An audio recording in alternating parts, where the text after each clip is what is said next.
What's going on, everybody? Halo Drama here again with another commander deck list, whatever you want to call it. I've just been making fun videos about the commander decks that I have for Magic the Gathering, and these decks are basically just built out of stuff that I already had. Like, I haven't gone out and put any money into anything, so I'm open to suggestions, comments, all that good stuff. And this is actually my first and only partner deck that I have ever made, only because I bought up a booster box of Commander Legends, and obviously that's based around Commander, and there were a lot of good ones in it. Actually, a couple decks that I will do in the future probably more than likely have Commanders that are from that box, as a matter of fact. And yeah, this is my first partner deck. Let's get into it. If I even pronounce this dude's name right, Rograkh? Ha! Ha! Because it's got the H at the end, son of Rohgahh? We'll go with that.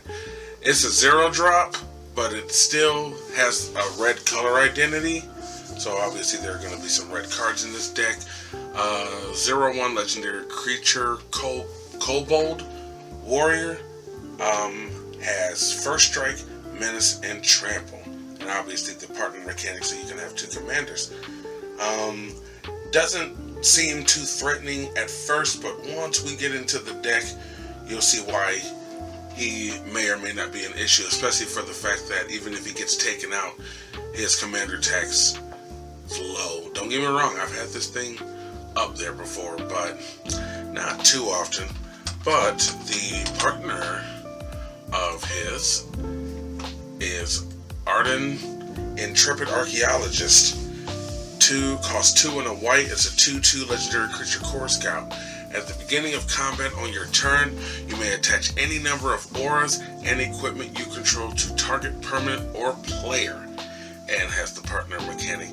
This is generally, I think I'm using the term right, this is generally built as a Voltron deck, where either this commander or the other commander, I try to build them up as much as possible. I like Rograkh because obviously he has the menace and the trample, so if you get him boosted up enough, he's a pain in the ass to block, even if you can block him, or even if you want to block him. But we'll get into the stuff that's in this deck that'll make that make a lot more sense. The first card I'm going to cover is actually the one and only commander that I have in this deck. And let's see, there you are. And it's Nahiri, Storm of Stone. Cost 2 and 2 Boros hybrids. Legendary Plainswalker Nahiri. Starts off with 6 loyalty. Has a static ability of, as long as it's your turn, creatures you control have first strike, and equip abilities you activate cost 1 less to activate. Very handy in this deck. Obviously, once we get to the equipments and stuff like that, you see why that makes a ton of sense. It has a -X, Nahiri. Storm of Stone deals X damage to target tapped creature. I've used that ability before to get rid of something, something small, but more or less she's generally just in the deck for the static ability. And yeah, that's the only Plainswalker in this deck. And this deck has actually gone through a couple iterations, and the only reason I say that is because the first creature that is on my stack was the original commander to this deck, and it is Wyleth, Soul of Steel. Costs 1 in Boros. That's a 2/2 legendary creature, human warrior. Has trample. Whenever Wyleth, Soul of Steel attacks, draw a card for each aura and equipment attached to it. So obviously that lets you know if this was the original commander of this deck. There are more than likely a ton of auras and equipments in this deck. We will get to that. I still like the partners better, but I still kept this in the deck because it still comes in handy. Let's see the next creature on this deck. Actually, another creature who could be a commander for this deck, but I've never had him as a commander to this deck. But he would definitely fit the bill, and that's Rograkh, the Prevailer, costs 3 and Boros. Is a 5/4 legendary creature human warrior, has first strike, and has Metalcraft. Metalcraft means as long as you control 3 or more artifacts. I'm sorry, it does say it right there. Creatures you control get +3/+0 as long as you control 3 or more artifacts. That's how Metalcraft works. You know how there are some cards, they'll just say the keyword but not explain what they did. I should have, read through that first. But yeah, awesome card. Again, another creature that could have been the commander for this deck, but never made him the commander for this deck. But he's still great for the deck. And like I said, once we get into the equipments and artifacts that are in here, you will see why having that Metalcraft makes a lot of sense. And the next creature that I have in hell, you're right there, is Loyal Unicorn. Costs 3 and a white. Is a 3/4 unicorn, has vigilance, has lieutenant. At the beginning of combat on your turn, if you control your commander, that's what the lieutenant ability means, by the way. Something will always happen as long as you control the creature that has lieutenant as a keyword, and if you control your commander. But at the beginning of combat on your turn, if you control your commander, prevent all combat damage that would be dealt to creatures you control this turn. Other creatures you control gain vigilance until end of turn. Needless to say, that is awesome, especially in combat, especially when you're swinging with your commanders. Yeah, especially with Rograkh, because with that, now he has vigilance, first strike, menace, and trample, which is a pain in the ass to get by. I've never been against it, but I love using it, so I get it. And the next creature in this deck is one of the versions of Odric, and it is Odric Lunarch Marshal. Costs 3 and a white, is a 3/3 legendary creature human soldier. At the beginning of each combat, creatures you control gain first strike until end of turn. If a creature you control has first strike. The same is true for flying, death touch, double strike, haste, hexproof, indestructible, lifelink, menace, reach, skulk, trample, and vigilance. Whoo! A lot of keywords. I'm not going to explain all of those. If you don't know what they are, look them up. It's very easy, because if I go through explaining every one of those abilities, it's just going to make this video a ton longer. If anybody's watching these and actually cares about MTG, you know what most of those keywords are, if not all of them. But if not, the research is always there. And obviously there are creatures and or equipments in this deck that will cover almost all those keywords, not all of them, because I'm almost positive there's nothing in this deck with Skulk, but I think the rest of the stuff is all covered, and that is why he is in there. The next creature that I have on hell is Pure Steel Paladin. Costs 2 white, is a 2/2 human knight. Whenever an equipment enters the battlefield under your control, you may draw a card. Very handy. Has the Metalcraft ability that I've already explained. If you have the Metalcraft, equipment you control have equipped costs 0, as long as you control 3 or more artifacts. Needless to say how handy that can get, just moving your stuff around. And like I said, once I get to the equipments, you're going to see why stuff like this makes perfect sense. Let's see, next. And as is with all my videos, these cards are not in any particular order. They're more just separated between, Plainswalkers, creatures, enchantments, sorceries, instants, artifacts. This one's equipments and, non-basic lands and stuff like that. But this Totem Guide Heartbeast costs 4 and a white, 2/5 antelope. Whenever Totem Guide Heartbeast enters the battlefield, you may search your library for an aura card, reveal it, put it in your hand, then shuffle your library. Pretty cut and dry. What that doesn't really need a lot of explanation. It comes in, gets you an aura, hopefully kick somebody's ass with said aura too. Yeah. So, next. Oh, I have some stuff in my way. I'm sorry. I'm getting there. Okay.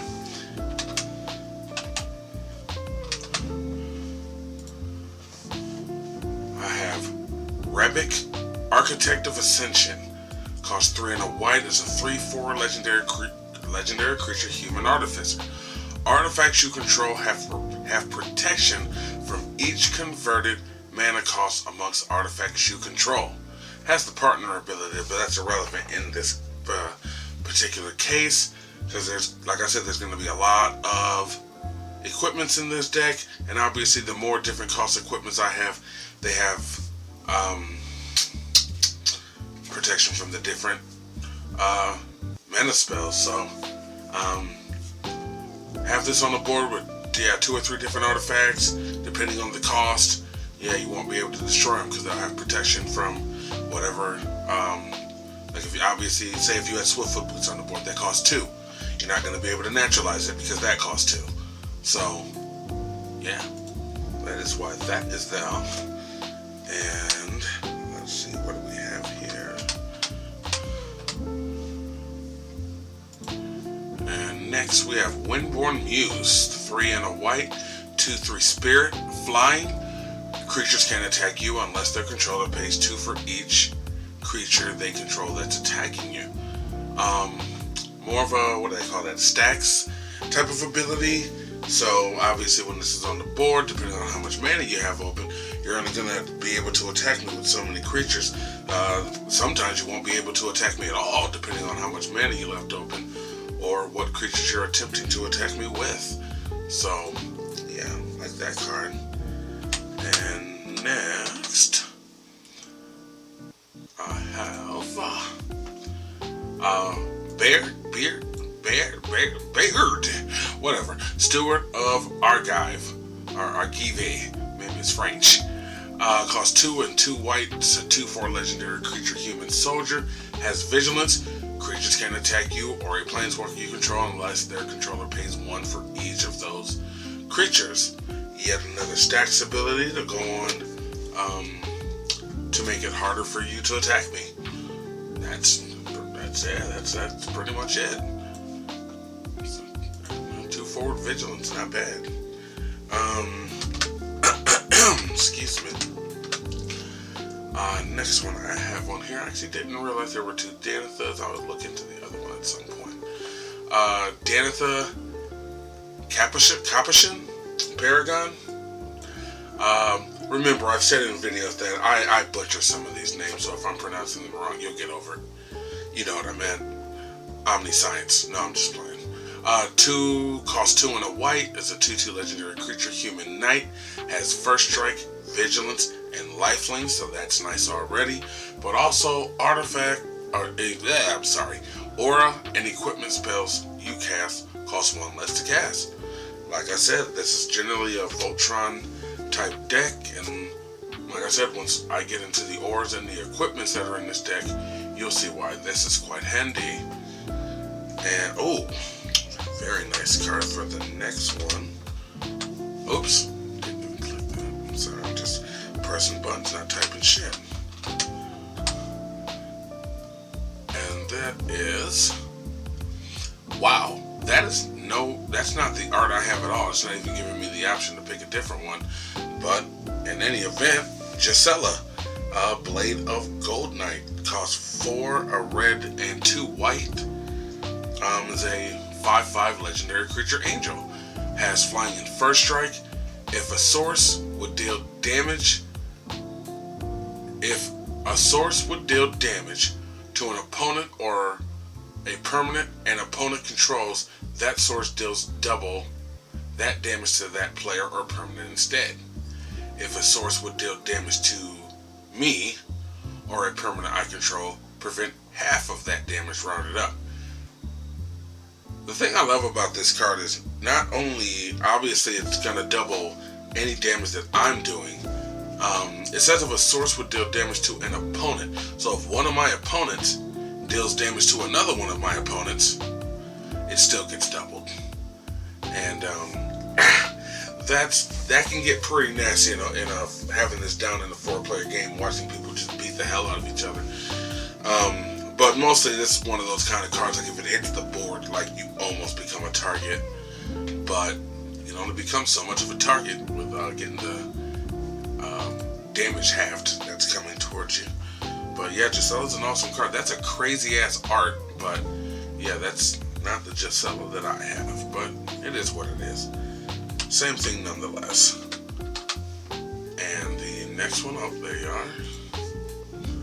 are. Brass Squire. Costs 3. It's a 1/3 colorless artifact creature mirror. And has a tap ability, has an activated ability. You can tap it, attach target equipment you control to target creature you control. Period. And at instant speed at that. So one of your things are in danger, somebody's about to doomblade it or something crazy, and say you have a Swiftfoot Boots or a Lightning Grooves or something on the board, you can, in response, tap this, move that over to said creature that's being targeted, and said spell is going to fizzle out. Because now the creature would have a hexproof or shroud, or whatever the case may be that helps you. Yeah. Like I said, there's a lot of equipments in this deck, and once I get to them, yeah, you're definitely going to understand why a lot of this stuff makes a lot more sense. And the next one I have is Sram. If that's how you put Swam. Swam. See, now I'm really going to mess up. Shram. Well, there's no H. Whatever. Senior Edificer. It costs 1 and a white, and is a 2/2 legendary creature dwarf advisor. I cannot talk today.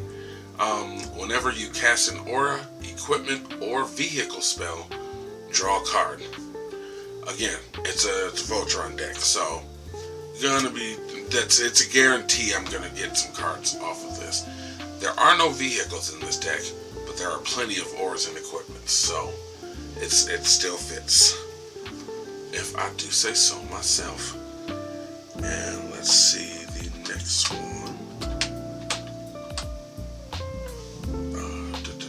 Right there. Ironclad Slayer. Costs 2 and a white, is a 3/2 human warrior. Whenever Ironclad Slayer enters the battlefield, you may return target or equipment card from your graveyard to your hand. Pretty cut and dry. It's a common, but it serves the purpose for what I need it for. Yeah, it's only going to be a one-time thing, but I don't care. Sometimes that one time is all you need. And like I said, get 'em, boy. I just built this stuff with, what I have, just for fun. Don't get me wrong, I take the game seriously when I'm playing, but it's not that serious. And anybody who plays Magic in any kind of groups, you should already know what I'm talking about, because some of you take this game seriously to the point like it's life, and it's really not that serious. But in any event, on to the next. And there actually aren't that many creatures left, about 7 or 8 maybe. But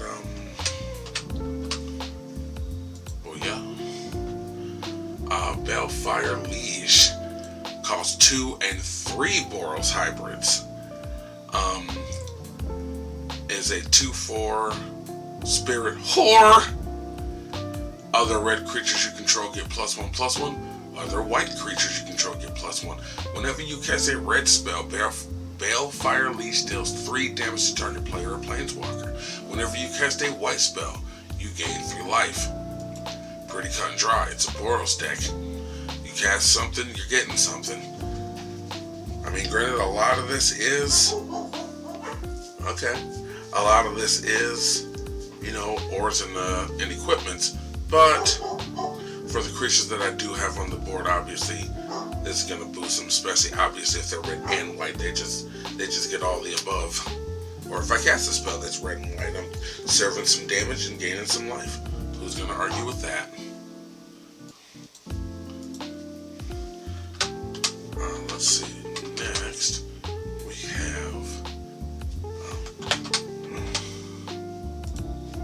I really like this card. This card's helped me a lot, quite a few times. Armored Skyhunter, costs 3 and a white, is a 3/3 Cat Knight. With flying, whenever Armored Skyhunter attacks, look at the top 6 cards of your library. You may put an aura or equipment card from among them onto the battlefield. If an equipment is put onto the battlefield this way, you may attach it to a creature you control. Put the rest of those cards on the bottom of your library in a random order. Yeah, this card has helped me multiple times. I wish you could take as many auras and equipments as are shown, but I bet if it was something that was that powerful, it would cost a lot more than 4 mana to get onto the battlefield. But pretty cut and dry, exactly what that does, what I want it for. As long as it doesn't get murdered in any kind of way. Luckily it has the flying for evasion, so if nobody has anything with flying, I'm going to keep getting auras and equipment out of this and popping you for 3 damage every time I do it. Or even more damage if I'm putting those auras and or equipments on this creature.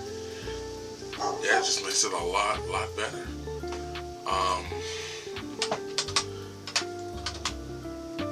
Next, something I actually just saw a ruling for.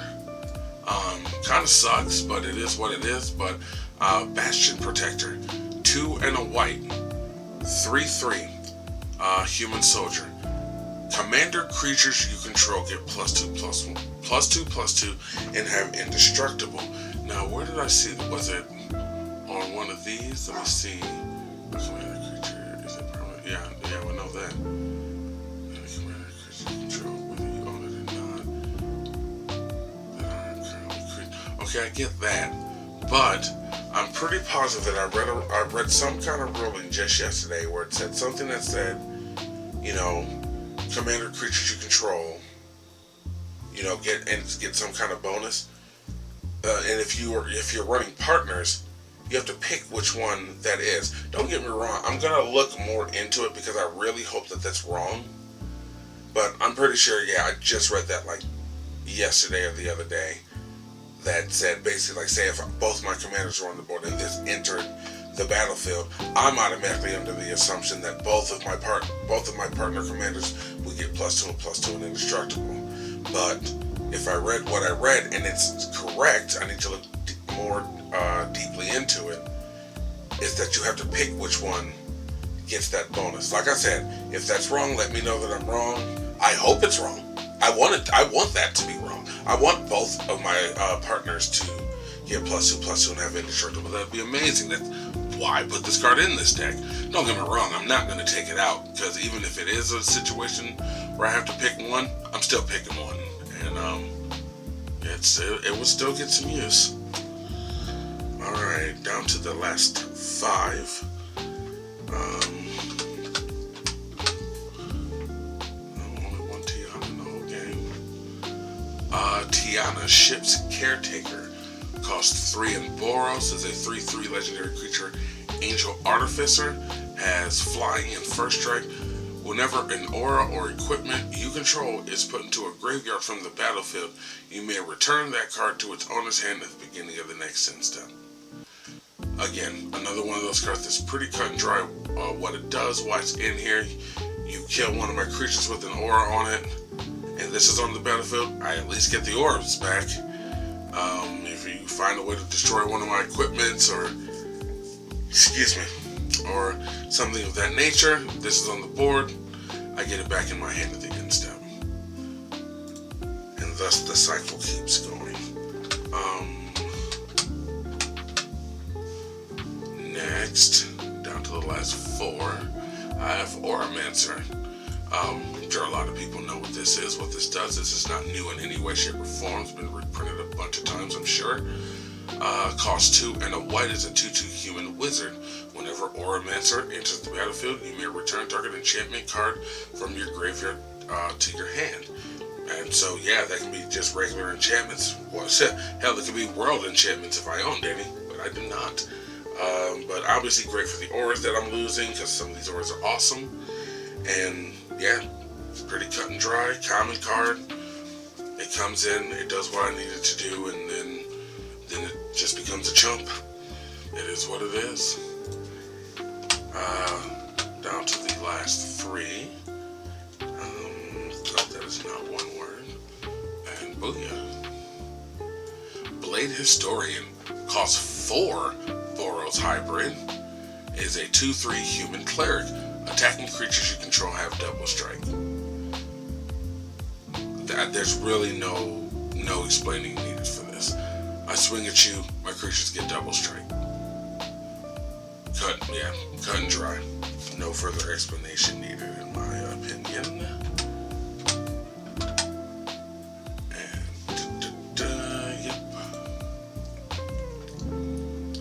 And second to last, Indomitable Archangel. Costs 2 and a white, is a 4/4 angel, has flying and metalcraft once again. Artifacts you control have shroud as long as you control 3 or more artifacts. And there are a ton of equipments in this deck. Yeah, there's a bunch.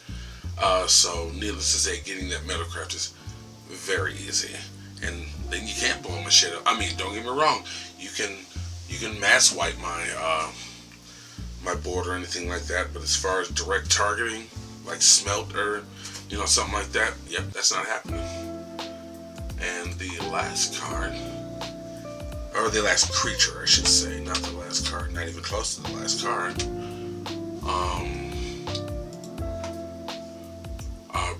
Brunner, I do believe I'm pronouncing that not right. Brunner Battlehammer. Another card that I could see being the commander for this deck, but no, it's not going to be. Costs 2 and Boros, is a 5/3 legendary creature, dwarf warrior. I need something to drink. That's my problem. Each creature you control gets +2/+0 for each equipment attached to it. That's nasty in its own right. You may pay 0 rather than pay the equip cost for the first equip ability you activate each turn.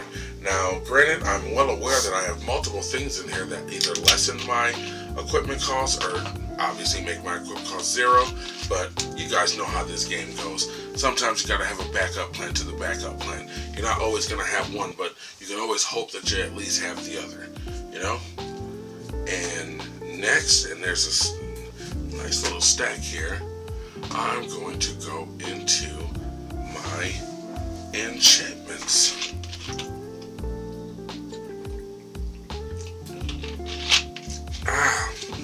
Excuse me, took my drink. Damn, I was thirsty. Booyah. Timely Ward. 2 and a white, enchantment aura. You may cast this spell as though it had flash if it targets a commander. Has enchant creature. Excuse me. Enchanted creature has indestructible. Period. And not to mention, don't get me wrong, this is more than likely going to get cast on my commander, but it doesn't have to get cast on my commander. It can get cast on anything as long as I control. Oh, no. Read the card. Pay attention and read the card. It's been a long day. I've already worked today and I'm tired. You may cast a spell as though it had flash if it targets a commander. Oh my god, I'm tired. It's been a long day. You guys know how this stuff goes sometimes. So yeah, if it targets your commander, it has flash. But in any event, it's still an aura that will give a creature indestructible, no matter how you look at it. And indestructible is just that. So let's not bite my tongue again and dwell on that one that I kept messing up on. And move on to Sarah's Blessing. 1 and a white enchantment. Creatures you control have vigilance. Period. Because obviously neither of my partner commanders have vigilance on their own, so I have to find other ways to give them vigilance, and this is one of them. Not necessarily just for my commanders either, because creatures you control have vigilance. That's all your creatures. So yeah, pretty cut and dry what that does and what that's in there for yet again. And now, the next one, Spirit Mantle. 1 and a white, enchantment aura. Enchant creature. Enchanted creature gets +1/+1 and has protection from creatures. It's a Voltron deck, people.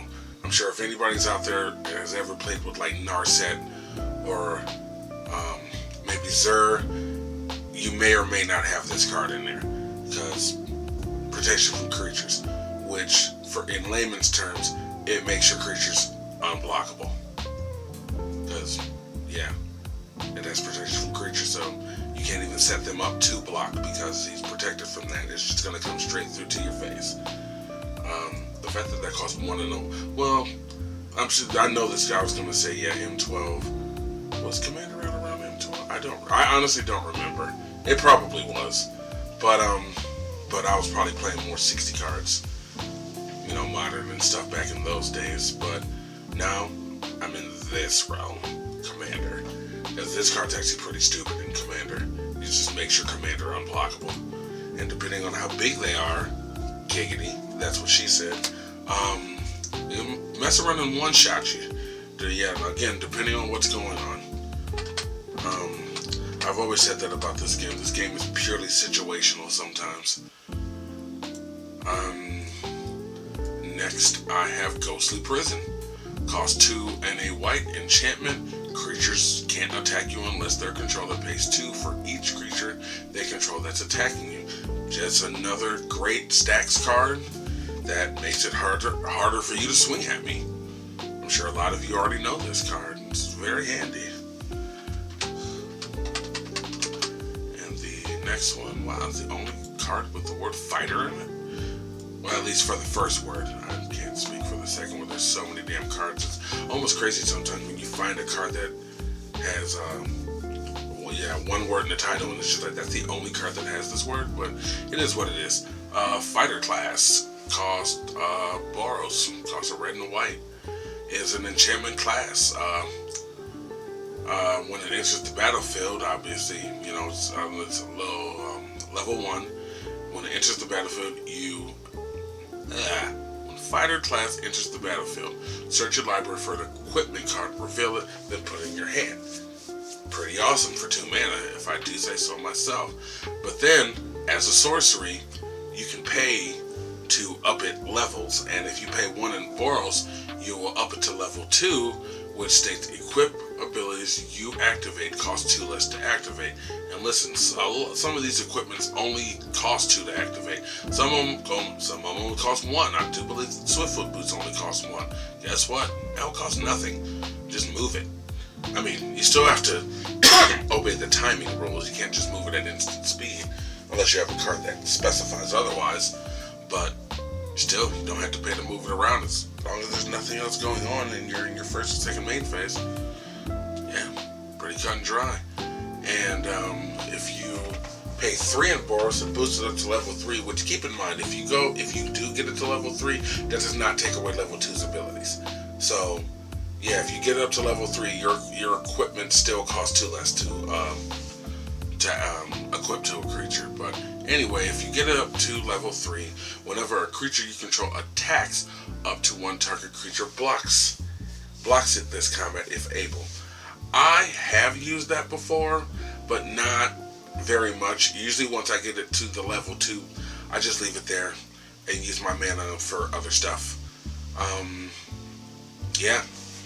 And that's what it's there for, to make my equipping stuff just easier to set. Man, I'm stuttering and everything. To do just that. Oh man, I'm gonna sleep good tonight. Next, I have Glory of Warfare. Costs 2 and Boros is an enchantment. As long as it's your turn, creatures you control get +2/+0. As long as it's not your turn, creatures you control get +0/+2. Basically, offense on your turn, more offense on your turn, and more defense on your opponent's turns. Pretty cut and dry, and I really like this card.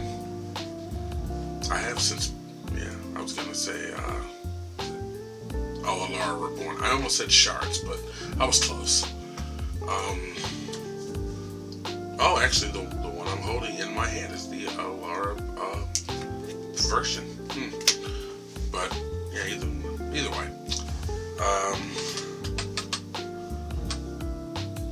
Oh, there it is. A card that I have learned to respect the hell out of. Sigarda's Aid is a 1-drop enchantment, which is ridiculous to me. But anyway, you may cast aura and equipment spells as though they had flash. That's insane enough. When an equipment enters the battlefield under your control, you may attach it to target creature you control. This costs 1 mana. You kidding me? What's that? What's the one? Unfortunately, I don't own it, but it is on my wish list. What is that? Colossal Hammer? I want to say it either costs 1 to bring in and 8 to equip, or the other way around. Well, you know what? I'm on the page here. I can just look it up.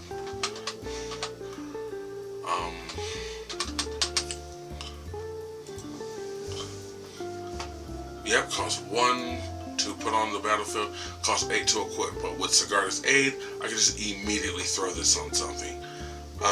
1-drop artifact equipment, equipped creature gets +10/+10 and loses flying. I could care less about that. If I could get this on the board with either Sigarda's Aid or with Ardenn, my partner commander, I can forget the 8 equip cost. I can just move this to something. Or with Brunner, the first equip cost, the first equip you do each turn is 0. Pure Steel Paladin, if I have Metalcraft, this would be one of the 3 artifacts I have on the board. If I had Metalcraft, your equip cost is 0. Yeah, like I said, I don't own this card, but it is on my wish list, and yeah, I'm gonna need to get a hold of that at some point. But in any event, let's move on with the equipments, because I am definitely not done. I have Daybreak Coronet. Costs 2 white. It's an enchantment aura, but you can only enchant a creature that already has another aura attached to it. So there is that drawback, but if you can manage to get it down, enchanted creature gets +3/+3, has first strike, vigilance, and lifelink. Needless to say, that is awesome. Pair this with Rograkh, +3/+3, first strike, vigilance, lifelink, menace, and trample. Let's fucking go. You know? Okay, next, certainly not least, because we are still not done with these, auras here. And I like this one a lot too also. Sage's Reverie. Costs 3 and a white, enchantment aura, enchant creature. When Sage's Reverie enters the battlefield, draw a card for each aura you control that's attached to a creature. Not one creature. If you have an aura on each of your creatures, guess what? You're going to draw a card for each aura you control that's attached to a creature. Period. But also, enchanted creature, the one that it does enchant, gets +1/+1 for each aura you control that's attached to a creature. Needless to say, you guys have already seen a bunch of auras in this deck, and I'm not even done yet. And obviously, it would count for itself. It doesn't say each other. It just says each aura. You know, so yeah, ETBs counts for itself. For the creature getting the bonus, counts for itself. So that's at least 1, which is better than 0. Yeah, you guys tell them. Get them. Next I have On Sarah's Wings. Costs 3 and a white, is a legendary enchantment aura. I'm sure there are more out there like this, but this is, for me personally, this is the first legendary enchantment aura that I've seen. If I'm late to that party, then I'm late to that party. We can't all know everything. I just play this game. I don't eat, breathe, and sleep it. But has enchant creature. Enchanted creature is legendary. It gets +1/+1, has flying, vigilance, and lifelink. Flat, yeah, pretty cut and dry.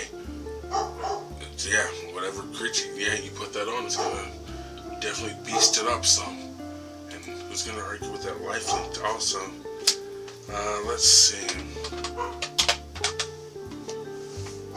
Next, I have on pretty much the same level, well, a little stronger than Spirit Mantle, not by very much, and it costs 2 more than Spirit Mantle. But I have Holy Mantle, costs 2 and 2 white, enchantment aura, it has enchant creature, enchanted creature gets +2/+2, and it has protection from creatures. Again, just like Spirit Mantle, it's pretty cut and dry what is in here. Boosts your creature and makes it unblockable. Yeah. And yeah. Not to mention when it says something that like it has protection from creatures. Say if you had like, what's the card called? Like a Royal Assassin, which I do believe just has tap, destroy target non-black creature, or something like that. That is an ability. That's an activated ability of the creature. So if one of my creatures or one of your creatures has protection from creatures, guess what? You can't use that on them. Because it's an activated ability that's caused by the creature itself. And protection from creatures. So you'd have to find something else to target or try something different.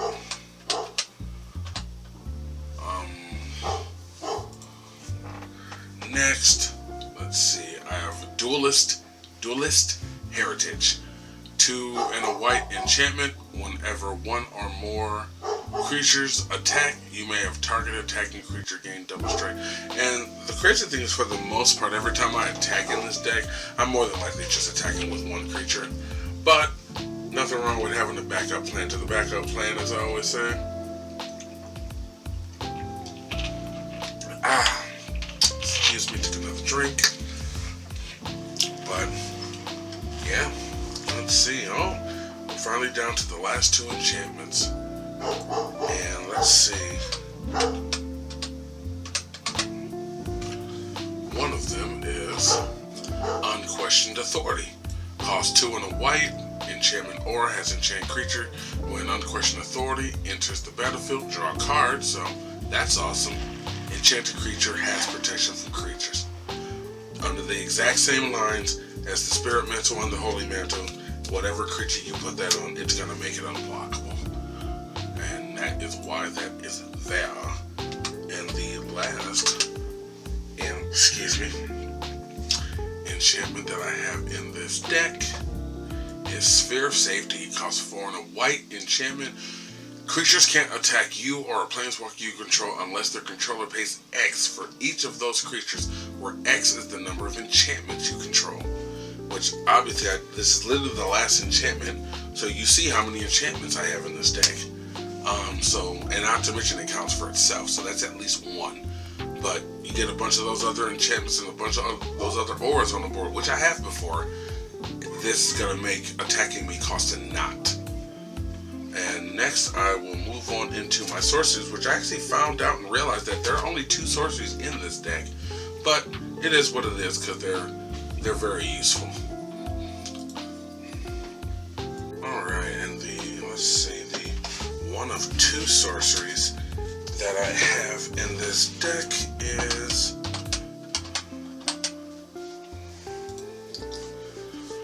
Relentless Assault. 2 and 2 red sorcery. Untap all creatures that attack this turn. After this main phase, there's an additional combat phase, followed by an additional main phase. Extra combat steps. Who doesn't want that in a Voltron strategy deck? Makes sense to me.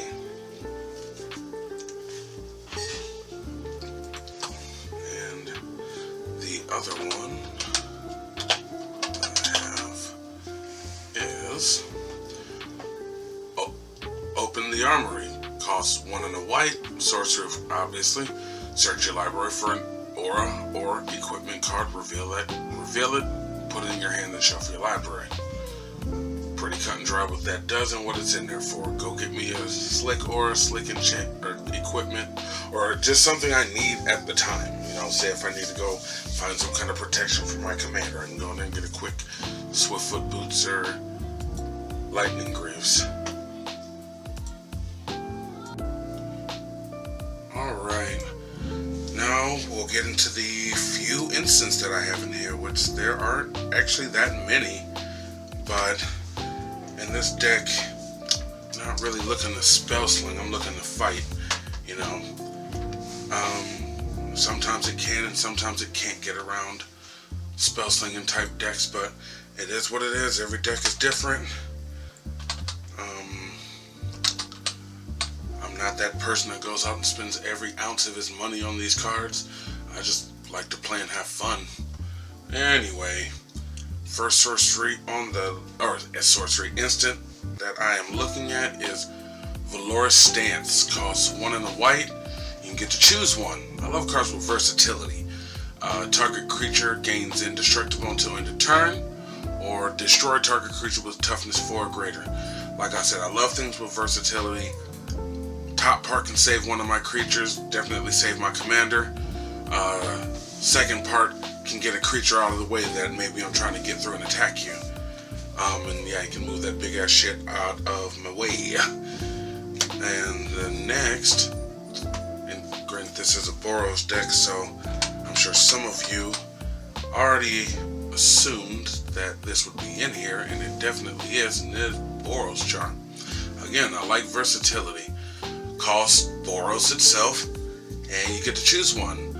Boros Charm deals 4 damage to target player or Plainswalker, or permanents you control gain indestructible until end of turn, or target creature gains double strike until end of turn. I've legit used all 3 of these. Well, the first one, I don't think I've ever used that on a player. I think that was more of a 60 card kind of thing where you only have 20 life, so that might be a little threatening. But in Commander, I could really care less about that. But dogging the shit out of your Plainswalker, I can definitely do that. Second part, pretty self-explanatory. Save your whole board from a board wipe, as long as it's not like Merciless Eviction, because Indestructible can't get around getting exiled. But if it's just like Wrath of God, Day of Judgment, Damnation, I'll go ahead and hold on to all my shit. Even in Armageddon, if somebody was crazy enough to play an Armageddon in Commander, boom, my permanents are indestructible. And the third part, target creature gains double strike until end of turn. Definitely use that to close out the game on multiple occasions. It's fucking double strike, you know? Let's see. Next, and this card I do believe I have murdered someone with. I want to say it just happened a few weeks ago. Deflecting Palm. Costs Boros, and the next time a source of your choice will do damage to you this turn, prevent that damage. If damage is prevented this way, deflecting Palm deals that much damage to that source's controller. Yeah, I'm absolutely positive. Now that I actually read that paragraph out loud, I'm positive that I have killed somebody with this. Come at me with your big ass, whatever the fuck, like, bam, that's gonna be game. Yeah, for you. You know what I mean? Awesome card, awesome card. Next we have, and I've always liked this card. I was gonna say, yep, since Ravnica, yeah, Ravnica, yeah. Master of Warcraft costs 2 and 2 Boros hybrids. Instant, obviously. Cast this spell only before attackers are declared. As that is one thing that a lot of people miss, and I'm always reminding them of, is you have to like, they'll do stuff on their first main phase, and then they'll just automatically be like, okay, I'm going to attack you with this and this. No, can you let me know that you're going into combat? Because that's what you're supposed to do. Because the moment that you do that, I can possibly cast this. Cast this spell only before attackers are declared. You choose which creatures attack this turn. You choose which creatures block this turn, and how those creatures block. The funny thing that I like about this card is even if you were to have it as not so much as surprising, cast this spell only before attackers are declared. So could you even cast this during your first main phase before you even go into combat? But even if you did and somebody was like, oh, I'm just going to go straight to my end step. No, you still have to follow the steps. You still have to go main phase. You still have to go combat, post-combat, damage step, all that stuff. So Yeah, as long as you do this before somebody swings at you or declares they're attackers, because then you can't do anything about that. This is a good card. Have their big ass creatures mess around and block one of your creatures with Death Touch, and all the possibilities. I'm not gonna say the possibilities are endless, but great possibilities there.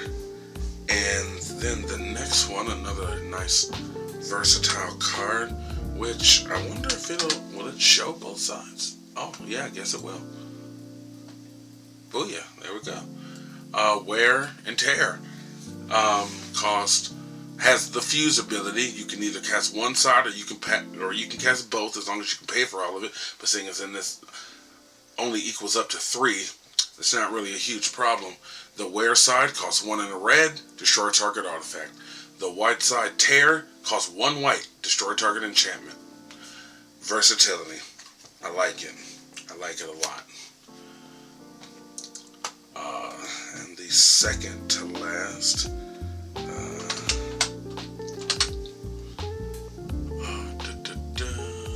There you are. Timur. I'm not 100% sure how to pronounce that, but in any event, costs 1 and a red. Target creature gains double strike at the end of turn. Has Ferocious, which means that creature also gains trample until end of turn if you control a creature with power 4 or greater. Now, don't get me wrong, Rograkh already has trample, but sometimes I put all that stuff on Ardenn, and this could definitely help him out. And it's double strike. You know, giving double strike to anybody's commander whose purpose is to kill you with commander damage is obviously amazing. And the last one, and which I guess I slightly lied, more mistaken than anything. I do have another sorcery in this deck because it is part of this double-sided card. Response and Resurgence. But in any event, the response side costs 2 Boros hybrids, and response deals 5 damage to target attacking or blocking creature. I'm not gonna say I've never used that, but not as often as I've used Resurgence. And look who's on that. Aurelia? Is that how you pronounce her name? Costs 3 in Boros. Sorcery, obviously, on this side.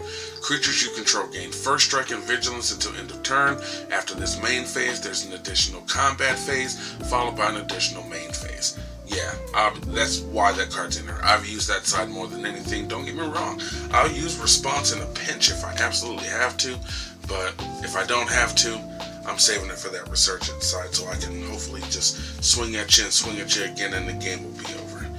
Alright, and here we are finally at the equipment that are in this deck.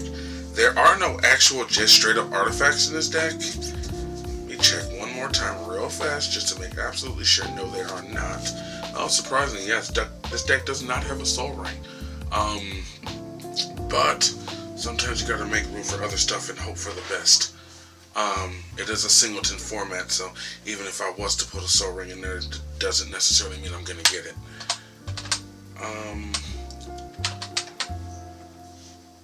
And the first one we have up is Bloodforged Battle Axe. Let me see if I can pull up the version that I have, which is right there. That is fucking nice.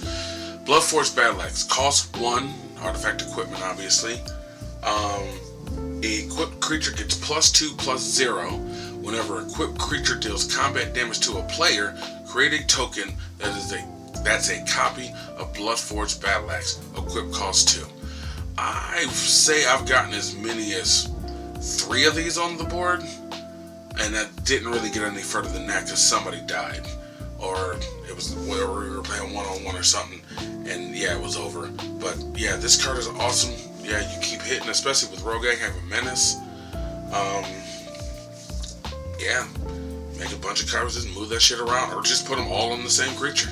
Why not? That's what they're for. Not to mention, obviously, let me see, whenever equipped creature does combat damage to a player created. Yeah, let's just equip all these on one creature and double the amount of these axes that we have. Why not? Now here's one that I actually haven't gotten out on the board yet at all, but I like it, and it was in the pile of stuff that I had, so I threw it in here because I thought it was clever, and that's Brass Knuckles. Costs 4 to cast. When you cast this spell, copy it. Whenever you copy a permanent spell, it always becomes a token. Just for anybody that didn't know. And it says right there, the copy becomes a token. Equipped creature has double strike as long as 2 or more equipments are attached to it. And it has equip cost 1. That's awesome to me. And granted, it doesn't have to have 2 of these on it. Just 2 equipments. So you could have this on it plus the Battle Forge. And yeah, the creature will have double strike. Who doesn't like double strike? Like I said, or at least in a deck where you're trying to swing at people and beat them with commander damage. Let's see. Love this card. Black Blade Reforged. Costs 2. It is a legendary artifact equipment. A equipped creature gets +1/+1 for each land you control.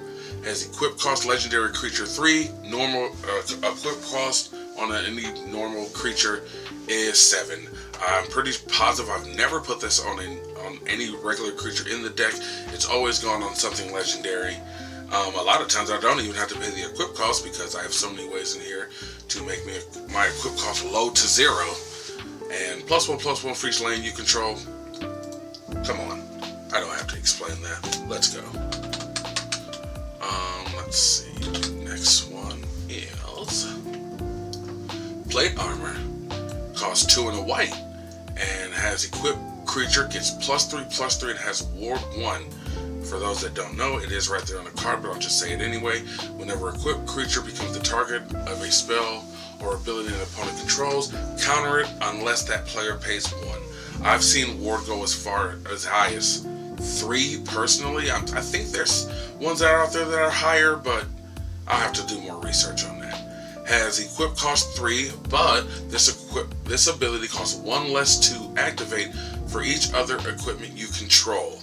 So needless to say, get enough equipments out there and this just costs nothing.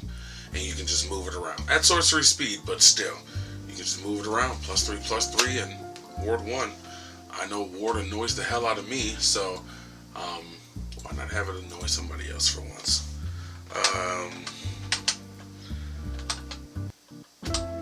Another, there it is. Bone Splitter. Just basic equipment I found in my stuff while I was making it. Low cost, low equip. Can't really argue with that. Cost 1. Equipped creature gets +2/+0 and equip cost 1. Yeah, pretty cut and dry. It's a common. It's very basic. But like I said, I just built this stuff out of stuff that I had. So, no big deal there. But in the since I'm talking about stuff that I just happened to have when I was making this deck, I came across this. Yes, I have a Sword of Fire and Ice in this deck. Costs 3 to cast. Equipped creature gets +2/+2 and has protection from red and from blue. That's pretty nice. Those is that spell slinging decks? Yeah, can't target anything that's equipped on this. Whenever equipped creature deals combat damage to a player, Sword of Fire and Ice deals 2 damage to any target, and you draw a card has equip cost 2. This card is amazing. It's expensive as shit. It's ridiculous, but I just happened. Well, let's see. Yeah, it doesn't have the old one. Yeah, I have the Darksteel one. But anyway, yeah, a lot of people know about the swords. There's quite a few of them. They made some new ones some odd number of years ago, but I don't think they're anywhere near as good as the old swords. And yeah, the card's awesome.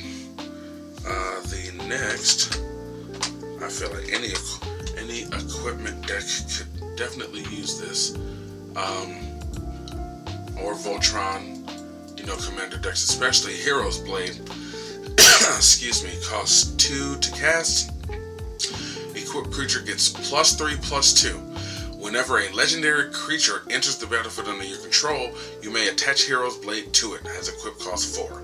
I'm thinking, but I'm pretty positive I've never paid the equip cost on this, because I will usually purposely have this out before you know, play my commander, or, you know, whatever the case may be. But yeah, to me, for a Voltron deck where, yeah, your commander's trying to fuck some shit up, I feel like this is. I try not to use the term auto include, but I guess it just depends on what you're trying to do. Let's see. Another card I've always liked since back in the day. Loxodon Warhammer, costs 3 to cast. Equipped creature gets +3/+0, has trample and lifelink. Equipped costs 3. This card is nasty and will change the tide of a game real fucking fast. You're low on life, but you got a nice, decent creature out there, and yeah, throw this on them, get some of that life back. Even if it's just the 3, but it's not gonna be just the 3. You know, yeah, get your life back. Try to get your game back intact. And Lord forbid I equip this to a creature and cast one of those cards and give them double strike or something like that. Let's go. I'll take all of that. Let's see. This card I have mentioned a few times in this video, so I'm sure you guys kind of saw this coming in. This Swiftfoot Boots. Costs 2 to cast. Equipped creature has hexproof and haste. You know what? When I do these videos, I'm going to stop explaining stuff that's literally right there, because you can read it as it is also right there. Has equipped cost 1. Swiftfoot Boots, pretty common card in a lot of commander decks. I've even seen people have this be the only kind of protection kind of card that's in their deck, but it's Swiftfoot Boots. Swiftfoot Boots is awesome. Who the hell doesn't like hexproof or haste? Because you can still put other equipments and stuff on your creatures, you know? And the next one that I have here, apparently the only fire card in Magic, Fire Shrieker, costs 3 to cast. Equipped creature has double strike, costs 2 to equip. Pretty cut and dry.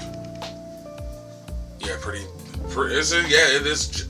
I know it's uncommon, but it's a pretty basic equipment. But hey, it's double strike. Everybody already argues with that. And the other sword I actually own. Unfortunately, I don't own any of the other ones. Why is my cat on? But okay. Sword of Feast and Famine. I fucking love this card.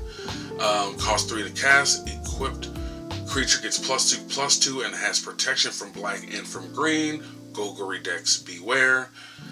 Whenever equipped creature does combat damage to a player, their player discards a card and you untap all your lands. I fucking love this card. This card's gotten me out of some shit in a couple times, or more than a few times. The discard and the card part, I'll take it, but it's kind of whatever. But that untapping all your lands and being able to use them all in your second main phase, yeah, let's fucking go. Not to mention, especially if this untaps all your lands and you get to play one of those cards that gives you an additional combat phase, let's go. They'll discard another card and you get to untap your lands again. Yeah, I love that card. That's probably why that card costs so damn much, because people do shit like that. Well, technically another sword, but not in that kind of region. But Sword of Vengeance, costs 3 to cast. Equipped creature gets +2/+0, has first strike, vigilance, trample, and haste. Costs 3 to equip. Pretty cut and dry. A lot of keyword abilities that are great for a Voltron commander. Let's see, because I am not done at all with these equipments. And I also have the Mask of Avacyn. Costs 2 to cast. Equipped creature gets +1/+2 and has hexproof. Equip costs 3. Not a huge fan of the equip cost of this card, but I kind of get it. But like I said, the majority of the time, the equip cost is either really low or it's nothing at all. So I feel good still about having this in this deck, and I can bypass all that bullshit. Next, another one I'm sure you guys probably knew was in here. Maybe Whispersilk Cloak, costs 3 to cast. Equipped creature is, I don't know why they changed the word to can't be blocked. I don't know what was wrong with unblockable, when they used to put unblockable on cards. Was that too hard to understand? I don't know, but it is what it is. Equipped creature can't be blocked and has Shroud. Now this doesn't have the keyword on it, but it does have it right there. It means it can't be the target of spells or abilities. That means myself included. So if Whisper Cloak is on one of my creatures, I can't put any other equipments on it. I'd have to move this, equip the other stuff, and then move this back. And obviously, you know, if you have enough equipments and auras on a commander, and you give him Shroud and make him unblockable, outside of a board wipe, you're gonna win the game pretty damn soon. All right, and next we have. Oh, did I spell that? No, I didn't. Excuse me. Have Head Witch's Mask. Costs 1 white. Equipped creature gets +1/+1. That's not that impressive. However, does that not look like a face hugger from Alien? Ain't that some shit? Somebody's gonna get sued.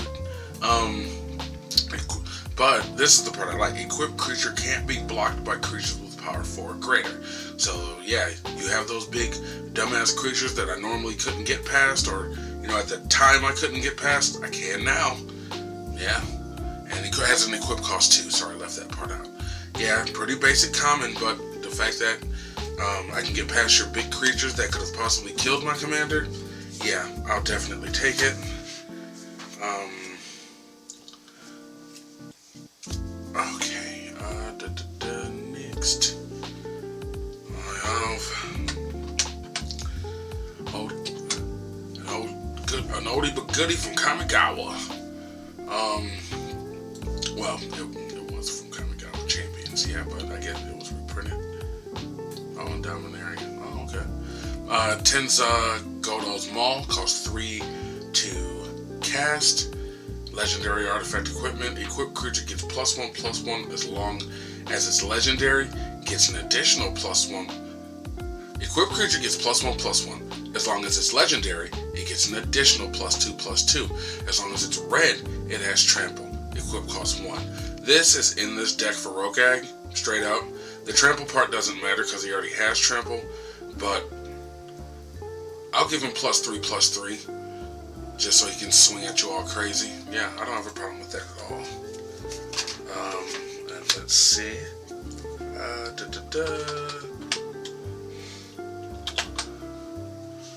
I just got this from the new Kamigawa. Lion Sash, 1 and a white artifact creature equipment. Cat is a 1/1. You can pay 1, exile target card from a graveyard, anybody's graveyard. So graveyard hate there for anybody trying to reanimate something or anything like that. Let's just not do that. If it was a permanent card, put a +1/+1 counter on Lion Sash. Equipped creature gets +1/+1 for each +1/+1 counter on Lion Sash. Has reconfigured too.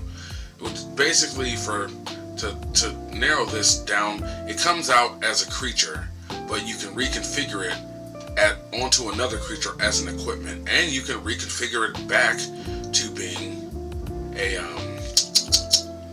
creature. Granted, I don't know why you would do that, but I'm sure everybody has their reasons for doing anything that they do in this game. Wow, that looks nice. But yeah, I like this card because you can mess around and get a bunch of +1/+1 counters on it. And yeah, you're either going to have a nice decent sized creature, or you're going to have an even bigger, more decent sized commander to swing at somebody with. And actually the last one that I have in here,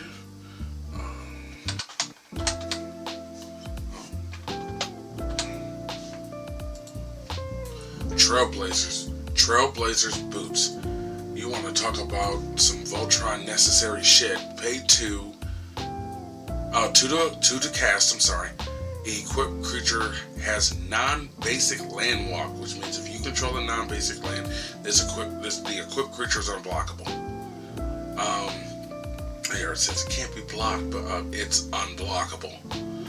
Only came out in one damn set. But anyway, Equip cost 2, if I didn't already say that. So, yeah, that's pretty cut and dry. And in Commander, who's not running non-basic lands? I don't know anybody who is not running non-basic lands in Commander. Don't get me wrong, I'm sure there are people out there that run nothing but basic lands in their decks, but most, I'm not, because I can't say all, most people have non-basic lands in their Commander decks. You gotta get mana fixed somehow.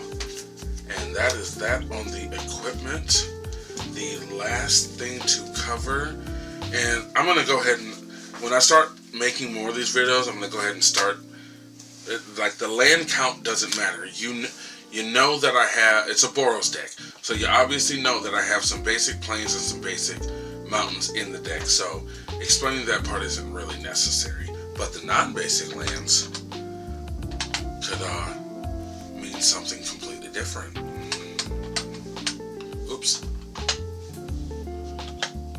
No. There you go. Command Tower. It's a damn commander deck that has more than one color. Command Tower is, excuse me, like I said, I don't like to use the term auto-include, but, excuse me, I'm sorry. But to me, if your deck has more than one color, your commander deck has more than one color, I have no idea why you wouldn't have a Command Tower in there. But again, everybody's different. Everybody has their reasons for doing stuff and whatnot. Oh, there was some commander, it was rare there, uncommon everywhere else. Yeah, whatever. But yeah, oh, I'm sorry. Add 1 mana of any color in your commander's color identity. Yeah, so this fixes you in 1 card. It's Command Tower. Doesn't really need any more explanation. Let's see. Ow. Oh, that's where I messed up. I have Slayer's Stronghold. Can tap for colorless. Waste for you super nerds out there. But can tap for colorless. You can pay Boros and tap it. Target creature gets +2/+0, gains vigilance and haste until indeterminate. I like this. That's a pretty low cost to give your creature a quick boost, you know? So, shit, even if I had this on the board and the only thing I played was Rograkh, and I was able to, because Rograkh costs 0, so if I have that's on the board, I have at least the Boros in mana, I can give him haste, give him vigilance, give him a quick +2. Now, I'm that person, I'll swing at you for 2. I'm that person that if you have nothing on the board, I will swing at you with a Land of War Elf if I'm not using it. Okay? I know a lot of people that just do that. Like, they'll have a 1/1 on the board. Nothing's going on. It's the beginning of the game. And they'll just be like, pass turn. Man, please. I'm hitting you for that 1 point. Let alone 2. You can only take so many 1s. You can take even less 2s.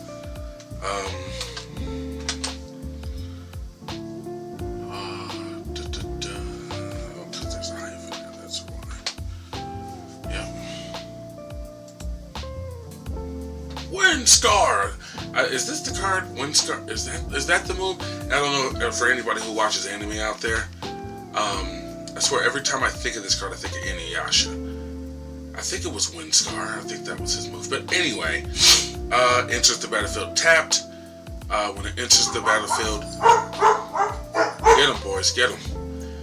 When it enters the battlefield, you gain 1 life. Can tap for either or color of Boros. Just another good, decent mana fixing type card. It enters tap, but it is what it is. You can't have everything come out right in the way that you want it. But in any event, I also have Stone Quarry. Enters tap, can tap for either or color of Boros. Pretty cut and dry. Awesome type stuff early game. Like I said, if it's in your opening hand or you draw it, or your first draw or something like that, go ahead and get that out of the way.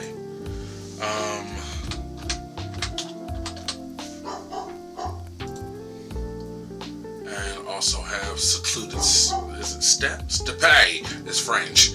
Enter the battlefield, can tap for white, or you can pay 1 white and cycle it, which means you would discard it and draw a card. Early game, I've used it for both. Late game, you're already mana fixed and whatnot. Just cycle it and draw a card, and hope that you get hope for the best that you get something. But early game, like if this was in my opening hand, I would have probably just put it on the battlefield tapped and just get it out of the way.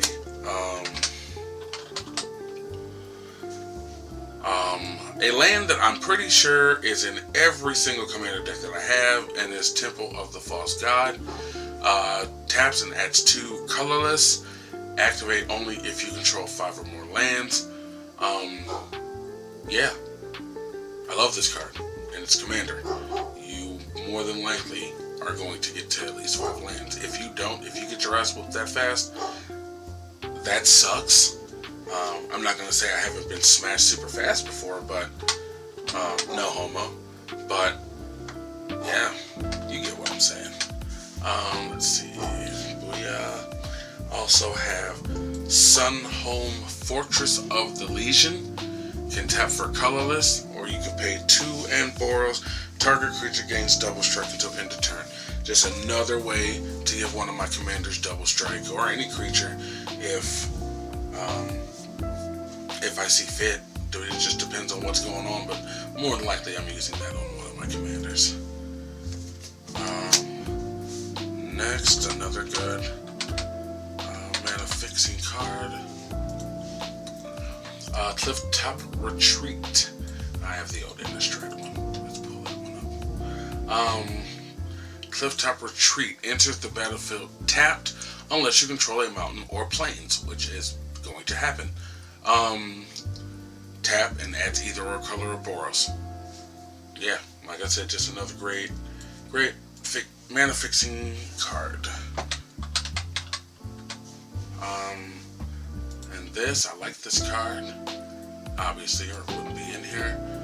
Axeguard Armory. Enters the battlefield tapped, unfortunately, but it can tap for 1, and you can pay 1, 2 red and a white. Tap, sack it, search your library for an aura card and or an equipment card. Reveal them and put them in your hand. This card is awesome because obviously you can go get your best of this and your best of that. Get them out there. Auras are automatically going to come and equip or attach to a creature. Lord forbid, I go get that, play said aura, and mess around and go get an equipment and have like Sigarda's 8 on the board. All that stuff's going on one creature.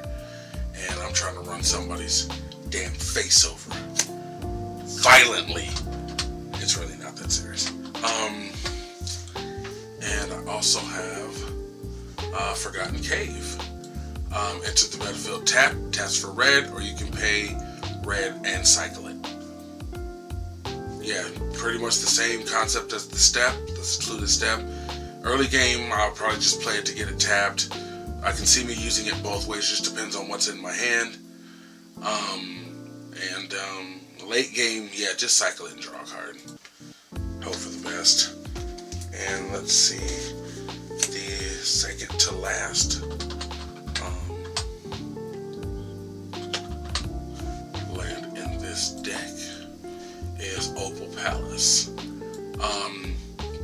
Taps for a colorless, can pay 1 and tap it, add 1 mana of any color in your commander's color identity. If you spend this mana to cast your commander, it enters the battlefield with a number of additional +1/+1 counters on it, equal to the number of times it's been cast from the command zone.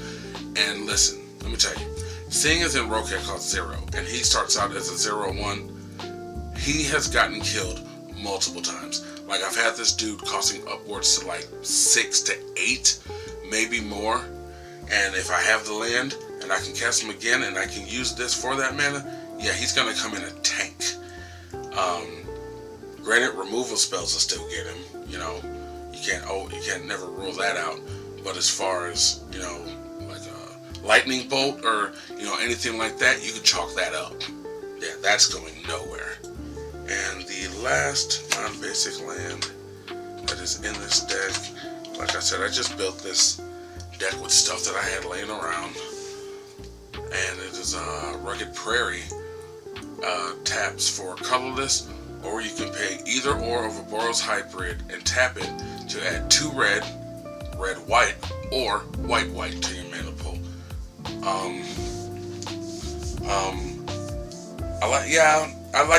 I just had this laying around. It does help, if you do have spells that have multiple reds, or if you have spells that have multiple whites. But in a sense, I kind of don't like it because you have to tap a land to tap it, so you're still tapping 2 lands. But I can't say it's never helped me. So it is what it is, and obviously the rest of that was the last non-basic land. So the rest, oh my god, Maltane. Really? That's what you're gonna do? Well, you know what? It doesn't matter anyway. But generally, there it is. That is my partner commander deck. I like it. Like I said, it was just built with stuff that I had laying around. No money was really put into it or anything like that. So I'm always open to suggestions and comments of stuff that I can possibly put in here to make it better, which is completely fine with me. I'm not like some of the players that can't take an opinion about their decks, because it's really not that serious. It is just a game. Get a goddamn life. But yeah, there you have it. Just go out with and there's the other one for anybody who may have came in late. But in any event, there it is. I really like this deck. It wins some, it loses some. You're not going to win every single game that you play, and if you do win every single game that you play, you are more than likely a spoiled asshole who spent all their lunch money, all of mom and daddy's lunch money to go buy cards and shit. Don't get me wrong, if you got it to spend, you got it to spend. I guess it is what it is, but I'm not one of those people that goes out and spends every dime that they have on cards. I have kids, I have responsibilities, and stuff like that. So that comes first before this game. But in any event, because you type of people, you know who you are. You never admit to it. Somebody always has to tell you. But every play group has some people like that. But in any event, like I said, I like this deck. Win some, lose some. I think it's fun. It can be better. I'm positive it can be better. But it is what it is for now, because my friends and I, we just play for fun. We're not going to tournaments and taking it all super serious and whatnot. It's just a game. It's just a game. But, as I always say, on to the next time when I have time. So until then, peace!